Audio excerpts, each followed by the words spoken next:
Here's your stock market review for today.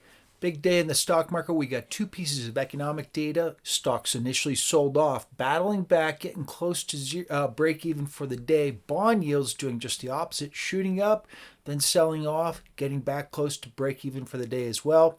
What's my take on inflation numbers as well as employment numbers, which we got this morning as well?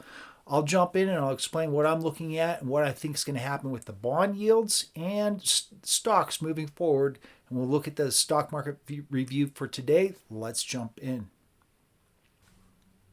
If you're just finding my channel for the first time, thanks so much for stopping by. Make sure you stop by the website.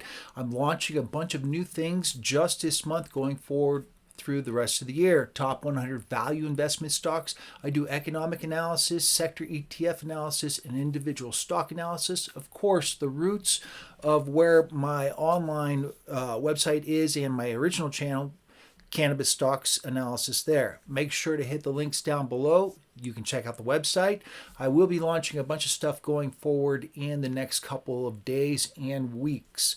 Let's jump in and take a look at what I do with these are each of the sectors, but I do something a little different with the sectors, even though I do have the select sector ETFs listed there.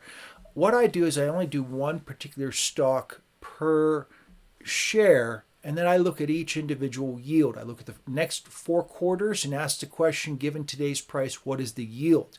And as you can see, the sectors with 1 share each, no weighting like they do on the actual ETFs themselves, you can see where there's some movements. Now, one thing I want to point out, these are yesterday's closes, and it's just the way I use an Apple computer. I use numbers, and the way it gathers information, it does so from Yahoo, and it's the previous midnight before. So, but you can see energy. Energy's a big one. Financials are another big one that are significantly undervalued, and that really has a lot to do with what's going on with interest rates. Interest rates have moved up a little bit, sold off a little bit. Here is the sector tracker for each of the 11 sectors within the S&P 500, the economy itself. You can see what was happening throughout the day. Initial claims. Now, I've been saying this for a while now. Unemployment numbers are not nearly as high as they could be, and that might be a problem down the road. I put together the 2024 stock market projections. I did that right around Thanksgiving. And I basically said that I think that the level we're at with interest rates will get us to kind of simmer out a little bit. But I believe the economy is going to start taking off again later on down the road, and the Federal Reserve is going to have an issue to deal with. I do not believe that the Federal Reserve is going to be lowering interest rates nearly as much as the rest of the market. Today's inflation numbers reiterate that, but when you look at initial claims, there basically are none. Moving forward, continuing claims. This is another one. Now, continuing claims are coming in around 1.8, 1.77, somewhere in there for continuing claims. These are initial claims that individuals are still not getting their jobs or getting rehired. These numbers, they look pretty high. They're not. Historically, these are very low. Keep in mind, we have an unemployment rate of 3.7%. That's very low. If we were at 5%, that would be considered normal. So looking at these continuing claims, yeah, there have been some layoffs. Some individuals have not gotten their jobs back or other jobs, but these are historically low numbers, which means the employment situation is still moving forward, and because of that, the economy is going to continue to perform. Keep in mind, our interest rate levels right now, the economy is performing right now. So I don't look at this level as being very problematic. In fact, I do actually see it as being problematic down the road, that the economy is probably likely to turn back upward. And the Federal Reserve isn't going to get to that magical 2% number anytime soon. They may have to raise interest rates. Finally, U.S. CPI core inflation slid down a little bit, down to about, I think I saw 3.97%. 3.93% was the actual number. The market was hoping for 3.8%, so a little hotter than expected. My take on this for interest rates is basically this. The Federal Reserve does not have the ability today to lower interest rates, and this level of inflation is not going to hit that 2% level magically anytime soon. It is going to take a long time, longer than I think the market has priced in. The market heard what they heard. What was it, last month, December? We got the minutes from that meeting and wasn't as rosy. But the market just seems to ignore that. Two things. First, okay, the bond market yields will probably remain a little bit loftier. But point number two, the economy is still performing at this level. This is not a level that is too restrictive or too accommodative. It might be not as restrictive enough. We might need to see it inch up a little bit higher. But we're definitely not going to see it moving lower when we get inflation rates not moving lower as much as they could be. The other thing, the other sort of X factor is housing. Mortgages have dropped. Prices are starting to move back upward. Let's take a look at the 10-year Treasury yield. Shot up, of course, almost to 4.07%. This is the U.S. 10-year Treasury yield. It's sort of the de facto. I always go to it. The 2-year yield is much higher. Obviously, the short-term yield that the Federal Reserve dictates is even higher than that. The 20 and the 30-year are higher than what the U.S. 10-year Treasury is. The market believes that there will be a dip between now and then expectations for longer term with the 20 and the 30.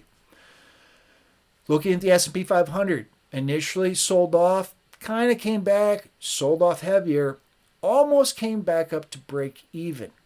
Now, what are we looking at long term? Okay, first and foremost, if you remember that first chart I put up there with all the 11 sectors, the S&P 500 is kind of undervalued. There's some stocks that are significantly undervalued. Now, the banking sector is one of those, but with interest rates, if the banks themselves are sitting on a lot of unrealized losses, more than likely what they're going to end up doing is just sitting camping on those unrealized losses and just let them roll out. Those are, say, 5-10-year notes that the banks are sitting on, and after a while, those will expire, and then they won't have any losses. So they'll hold those to maturity. They may have to roll some over and accept those losses. But with higher interest rates, the banks themselves are having a difficult time, especially the smaller regional banks, sort of adjusting to that higher interest rate. They don't have the tools available that, say, a Citigroup or a Wells Fargo or a JP Morgan Chase would have regarding hedging. So those banks are undervalued. It doesn't necessarily mean they're a good buy, but they are, when you consider their future earnings per share and today's price, there's a lot of punch there. There's still a lot of asterisks involved. Energy stocks, utilities especially. Utilities, as interest rates move higher, costs move up. Those are huge. They're very capital intensive. A lot of borrowing involved with higher interest rates, lots of costs. They're going to have to pass that down to the consumer. That's going to mean more costs to the consumer. So moving forward, what I'm looking at for the S&P 500, it's functioning. The economy is functioning right now just fine at these interest rate levels. Eventually, given these current levels, we would hit 2%. But will the Federal Reserve get impatient?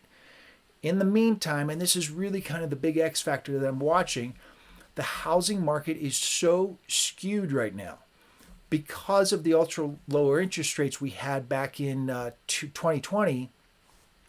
Everybody refinanced, and they're sitting on 3.5% mortgages. Right now, the mortgage rate sitting at 6.62. Would you necessarily refinance, getting rid of your 3.5% to take on a 6.5%? Not necessarily. But that mortgage rate is below the 8% it was just sitting at in October. Given that, we're starting to see price increases in housing. 70% of the inflation that we saw, that big spike you saw, was housing. So without enough unemployment, with employment still moving forward, and with mortgage rates going higher, prices starting to spike back upward with housing prices, the Federal Reserve doesn't really, in my opinion, have the ability to lower interest rates. I think inflation is going to take a long time to get to 2%. I've been saying that for months and months. I think this information reiterates that. Continuing claims, if they continue to slide slower, lower, and lower, individuals will be getting back into the workforce, pushing this economy forward. So there'll be some price pressures there. Again, that 2% inflation rate is not going to get hit magically. Given that, my take is still the same. Federal Reserve doesn't have the ability to lower interest rates as soon as the market wants. The VIX barely kind of had a heartbeat there. The market still doesn't believe that there's a big issue, and that's fine.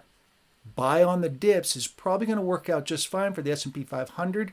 SPY Stock QQQ. Of course, QQQ stock isn't necessarily going to have a big issue more so than, say, an industrial or utility stock because they're not as capital intensive. So the technology sector more than likely will continue higher.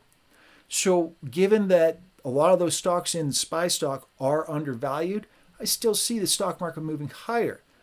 I don't see the bond yields moving lower. I see them going sideways. And that's really kind of the big takeaway there. I don't know that we necessarily have information today that the Federal Reserve moves either up or down, but I say that interest rates remain higher for longer given today's information. Make sure to hit that like and follow button. Again, if you are looking for this kind of content, make sure to hit dhtayloranalysis.com. Links down below. I'm really shifting what's going on the website. We'll see you in the next video.